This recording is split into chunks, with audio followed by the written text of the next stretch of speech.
Boa noite. Você vai ver no Brasil TV de hoje. 11 trabalhadores são resgatados em condições semelhantes à escravidão no Piauí. Stephanie Pacheco. Eric, os fiscais constataram que os trabalhadores faziam um corte manual de pedras. Dormiam ao relento, em redes. Não tinham banheiros e refeitórios. Daqui a pouco eu volto com essa história completa aqui no Brasil TV. 3 vinícolas fecham acordo com o Ministério Público do Trabalho. Leonardo Portela. Eric, as 3 vinícolas vão pagar 7 milhões de reais em indenizações após o resgate de 207 trabalhadores encontrados em situação semelhante à escravidão em Bento Gonçalves. Daqui a pouco eu volto aqui no Brasil TV. Bandidos invadem e roubam um sítio na Grande Vitória. Anne Comete. Eric, os criminosos fizeram o caseiro do sítio refém e roubaram equipamentos eletrônicos. Daqui a pouco eu volto aqui no Brasil TV com mais detalhes sobre esse caso. Um vigilante é baleado dentro de uma escola em Porto Velho. Matheus Gama. Eric, suspeitos invadiram uma escola na zona leste aqui de Porto Velho, capital de Rondônia, e atiraram em um vigilante que estava trabalhando na escola. Daqui a pouquinho eu volto com todos os detalhes no Brasil TV. Está preso o suspeito de matar uma mulher em Fortaleza. Kilvia Muniz. Oi, Eric. O suspeito, um garçom de 51 anos, foi preso e deve responder por homicídio qualificado. Daqui a pouco eu volto aqui no Brasil TV com os detalhes da investigação. A polícia de Goiás prende uma mulher que se passava por cirurgiã plástica. Suelen Reis. Eric, a mulher de 35 anos, oferecia os procedimentos e cobrava 8 vezes menos que os preços de mercado. Os alertas de desmatamento na Amazônia batem recorde em fevereiro. Mônica Chagas.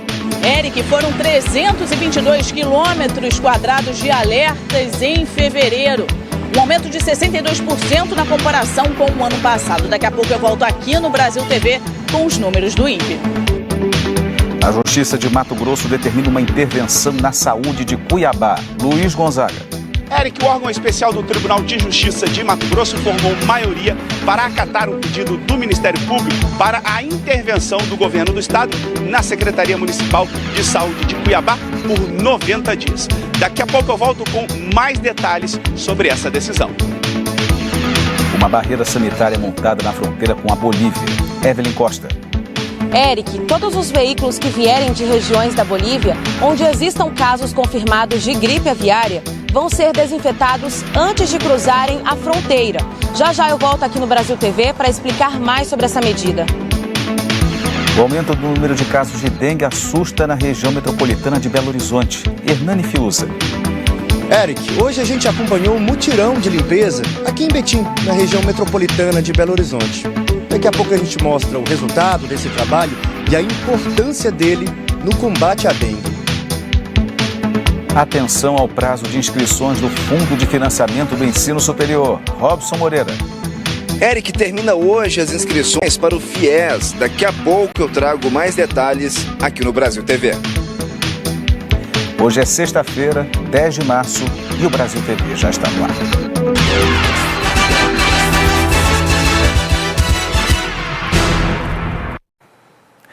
O Brasil TV começa com mais um flagrante de desrespeito aos direitos humanos. No Piauí, fiscais resgataram 11 trabalhadores em condições semelhantes à escravidão. Vamos ver na reportagem da Stephanie Pacheco. Oi, pessoal. Os 11 trabalhadores foram resgatados em 2 municípios aqui do Piauí.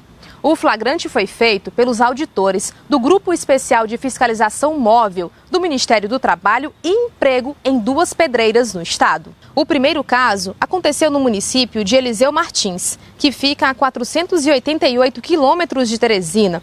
Por lá, 4 trabalhadores estavam alojados em barracos de palha e lona. Não tinha banheiro e nem local adequado para fazerem as refeições. Eles tinham que cozinhar em pequenos fogareiros improvisados. O segundo flagrante aconteceu no município de Elesbão Veloso, a 168 quilômetros de Teresina. Os trabalhadores eram alojados em um alpendre e no quintal de um mercadinho, num povoado próximo à pedreira, onde trabalhavam.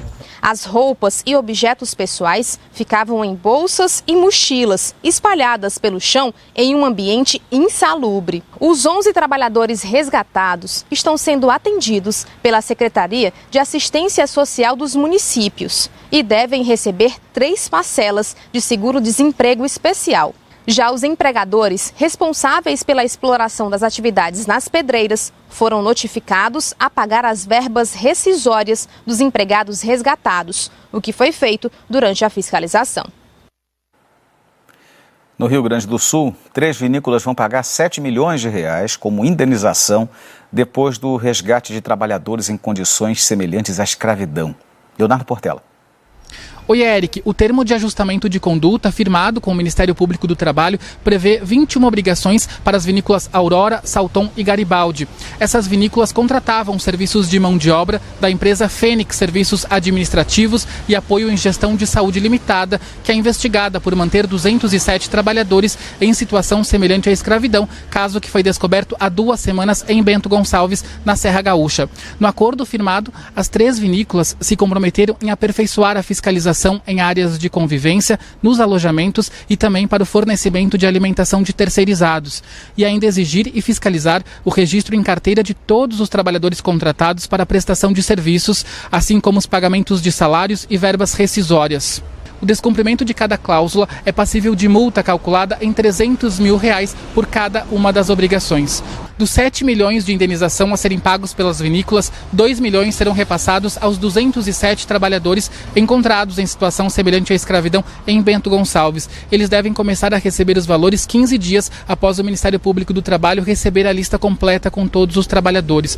O restante do recurso, valor de 5 milhões de reais, será repassado para projetos e entidades. Eu volto contigo, Eric.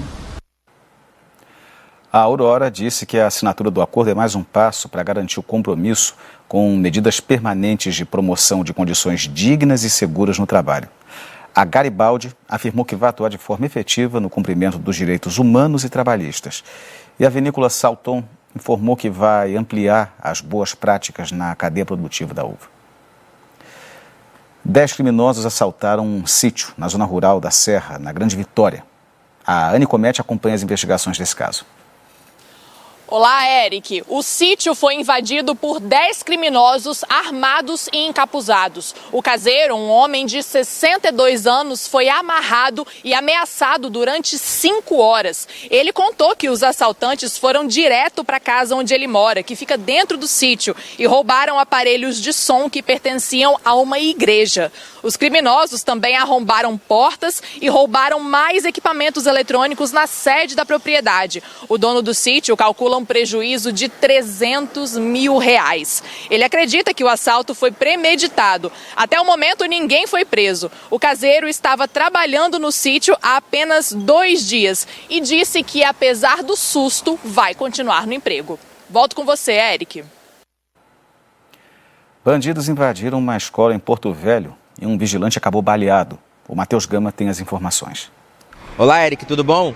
O assalto aconteceu na escola João Ribeiro Soares, na zona leste de Porto Velho, Rondônia. Segundo informações da direção, o vigilante estava na escola quando foi surpreendido por 3 suspeitos que atiraram nele pelas costas. Ainda segundo informações da direção, o vigilante, após ser atingido, teria caminhado para a parte de fora da escola, onde caiu, e um policial que estava à paisana o encontrou e trouxe ele aqui para o Hospital do Estado João Paulo II. Vizinhos e pessoas que estavam próximas da escola também informaram que escutaram o barulho do tiro no momento. O vigilante está aqui no João Paulo nesse momento, internado ainda em estado grave.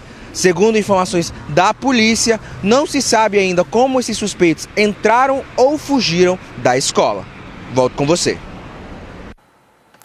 Uma operação hoje na Paraíba mirou policiais civis suspeitos de receber propina. Quem explica é a Ianca Oliveira.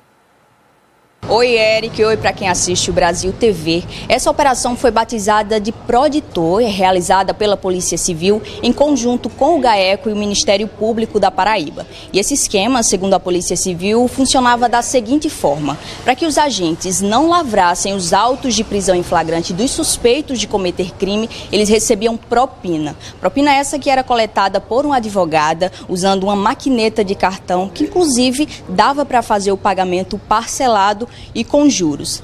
Até o momento, 10 pessoas estão sendo investigadas e até o momento um delegado, um escrivão da Polícia Civil e uma advogada foram presos. A nossa produção tentou entrar em contato com a OAB e, segundo eles, não irão se manifestar sobre esse caso.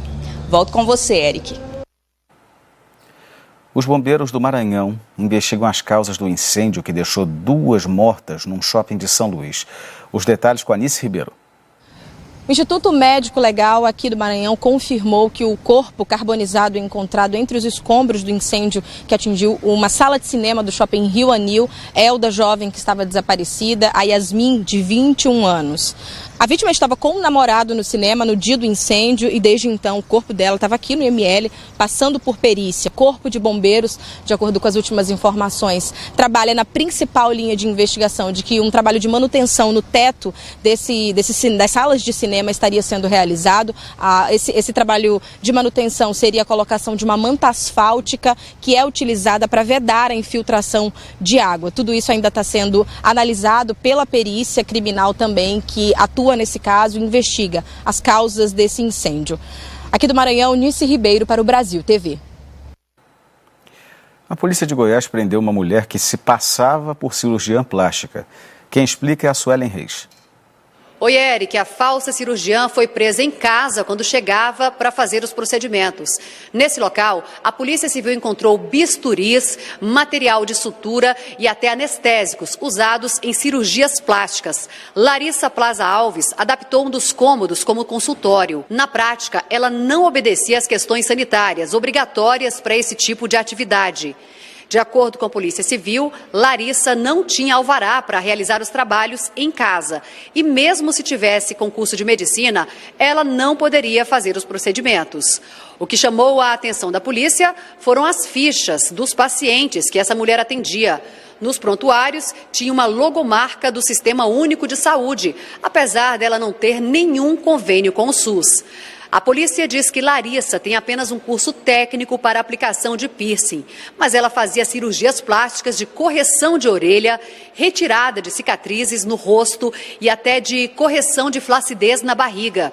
Os investigadores disseram que ela cobrava 8 vezes menos que os preços de mercado. Larissa vai responder por exercício ilegal da medicina e execução proibida de serviço de alto grau de periculosidade. Nós não conseguimos localizar a defesa dela. Eu volto com você, Eric. A Justiça do Mato Grosso determinou uma intervenção na saúde da capital, Cuiabá. O Luiz Gonzaga explica. Olá, Eric. A intervenção tem prazo determinado de 90 dias, podendo ser prorrogado por mais 90 dias. Segundo o relator do caso no Tribunal de Justiça de Mato Grosso, o desembargador Orlando Perry, essa intervenção é necessária por conta do caos instalado na saúde de Cuiabá, especialmente pela falta de medicamentos e também porque a prefeitura não teria cumprido diversos acordos com a Justiça, entre eles a realização de concurso público. Agora, o governo do estado precisa ser notificado dessa decisão e passar pelo texto do decreto à Assembleia Legislativa para uma aprovação. Depois disso, o governo vai nomear um interventor que terá poderes totais sobre a administração da Secretaria Municipal de Saúde. Entre esses poderes, o de exonerar e nomear servidores comissionados. A Prefeitura de Cuiabá disse que vai tentar recorrer dessa decisão nos tribunais superiores. Eric, eu volto com você. Uma barreira sanitária foi montada na fronteira com a Bolívia para evitar a entrada de casos de gripe aviária. Evelyn Costa. Oi, Eric. Esse arco de desinfecção começou a funcionar ontem no posto Esdras, na fronteira com a Bolívia. Esse arco tem 6 metros de altura, sendo assim poderão passar todos os veículos, como carros, ônibus e caminhões que vierem de regiões da Bolívia onde existam casos de gripe aviária. Esses veículos serão desinfetados antes de entrar no Brasil. Essa instalação foi feita pela Avimasul, Associação de Avicultores do Estado, e a Iagro, Agência Estadual de Defesa Sanitária Animal e Vegetal, vai operar com os desinfetantes. Esse arco de desinfecção vai ficar instalado na fronteira por tempo indeterminado. A fiscalização e apreensão de produtos de origem animal ou vegetal em veículos que estejam tentando cruzar a linha internacional vão continuar. Eric, volto com você. Hoje teve mutirão de combate à dengue na cidade mineira de Betim e o Hernani Fiuza acompanhou. Oi, Eric, tudo bem? Olha, o número de casos de dengue realmente tem preocupado em todo o país. E aqui em Minas Gerais não é diferente. Já são quase 20 mil confirmações no estado, com 7 mortes. Aqui em Betim, na região metropolitana de Belo Horizonte, o número de casos nesse começo de ano quase dobrou em comparação com o mesmo período de 2022. E o último levantamento de infestação do Aedes aegypti mostrou que 96% dos focos estavam justamente dentro das residências. Por isso, o município reforçou as ações de combate ao mosquito. Hoje, teve mutirão de limpeza. Os agentes foram de casa em casa em busca de todo tipo de material que pudesse acumular água. Esse tipo de ação deve se repetir outras vezes para controlar a situação e evitar que a cidade acabe tendo que enfrentar uma epidemia. Por isso é importante, que toda a população colabore, né, Eric? Um abraço aí para você. Volto contigo no estúdio. A seguir, um temporal provoca estragos em Ponta Grossa, no interior do Paraná. Viviane Malman. Eric, cerca de 3.500 alunos passaram a sexta-feira sem aulas aqui em Ponta Grossa por conta do temporal. Foram 10 escolas e creches mantidas pela prefeitura, os locais mais prejudicados aqui da cidade. Daqui a pouco eu volto com mais detalhes aqui no Brasil TV. Já em Alagoas, mais de 20 municípios estão em situação de emergência por causa da seca. Eric Maia. Eric, com o decreto, os municípios podem ser reconhecidos pelo governo federal para receber recursos. Além disso, são incluídos na Operação Carro-Pipa. Eu volto daqui a pouquinho aqui no Brasil TV para falar mais sobre a estiagem.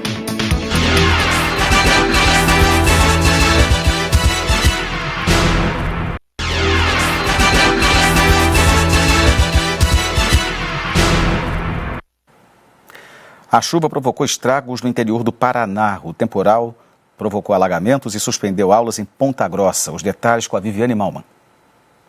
Oi, Eric. A chuva forte caiu ontem aqui em Ponta Grossa, mas nesta sexta-feira nós ainda temos pontos com alagamentos. Nós estamos em uma estrada rural aqui de Ponta Grossa. Por aqui o rio Taquari transbordou, encobriu a estrada e a comunidade passou a manhã toda ilhada. Somente na estrada rural nós tivemos 2 situações de carros que foram levados por correnteza e tivemos também uma situação de carro arrastado pela forte chuva na rodovia aqui em Ponta Grossa. Felizmente, nenhum motorista ficou ferido. A Copel, que é a Companhia de Energia Elétrica, fala que 30 mil residências ficaram sem luz aqui na cidade, 80 equipes foram para as ruas e neste momento são 300 endereços ainda sem energia. A Prefeitura explicou para a gente que das escolas e creches mantidas pelo município, 10 locais foram fortemente atingidos pelo temporal, prejudicando cerca de 3.500 alunos que passaram esta sexta-feira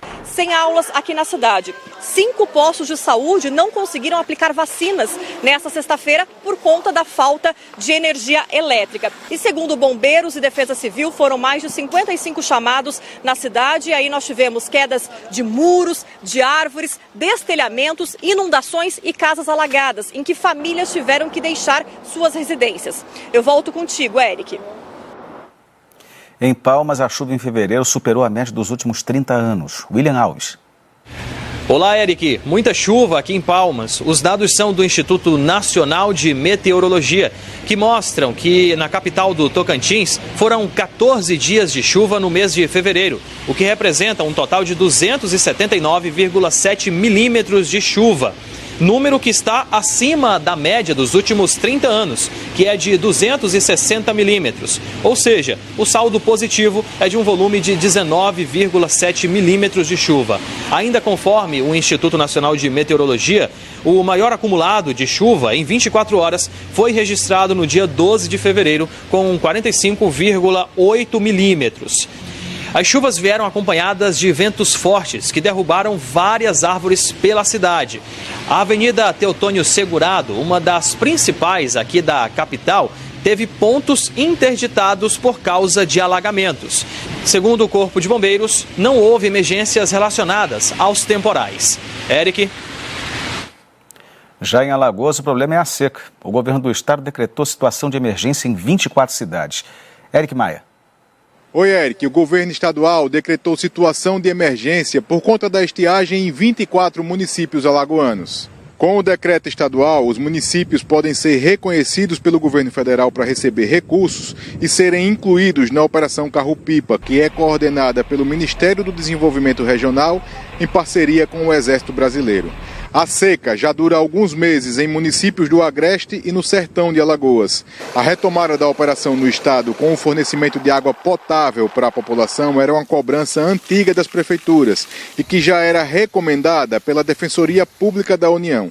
O decreto tem validade de 6 meses. Segundo o governo de Alagoas, nos próximos dias a Agência Nacional das Águas vai fazer uma nova avaliação. Se houver mais municípios em situação de emergência, eles podem ser incluídos em um novo decreto. Volto com você no estúdio, Xará. Os alertas de desmatamento na Amazônia bateram recorde em fevereiro. A Mônica Chagas traz os números do INPE. Eric, o acumulado de alertas de desmatamento na Amazônia Legal em todo o mês de fevereiro deste ano foi de 322 quilômetros quadrados, de acordo com dados divulgados hoje pelo Instituto Nacional de Pesquisas Espaciais. Essa é a maior marca para o mês de fevereiro em toda a série histórica iniciada em 2015.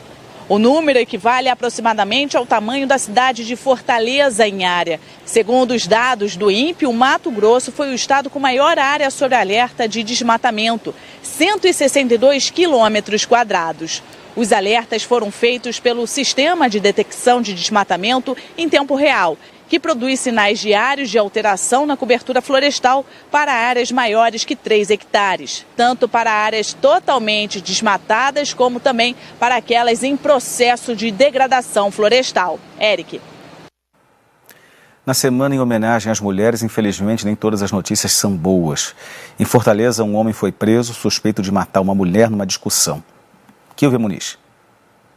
Olá, Eric. O suspeito foi identificado como Eberson de Oliveira Matos. Ele é mineiro, morava em São Paulo, tinha antecedentes criminais e há alguns meses tinha se mudado para o Ceará para trabalhar como garçom. Tem 51 anos de idade. Ele se apresentou espontaneamente ontem em uma delegacia de polícia aqui da capital cearense com um advogado. Ele contou que após o crime teria se livrado da arma utilizada, um canivete de mão e também de chinelas. De acordo com a Secretaria da Segurança Pública, ele, o agressor, teria discutido com a vítima nesse posto de combustíveis de uma região da periferia aqui da capital cearense no fim da tarde do último sábado.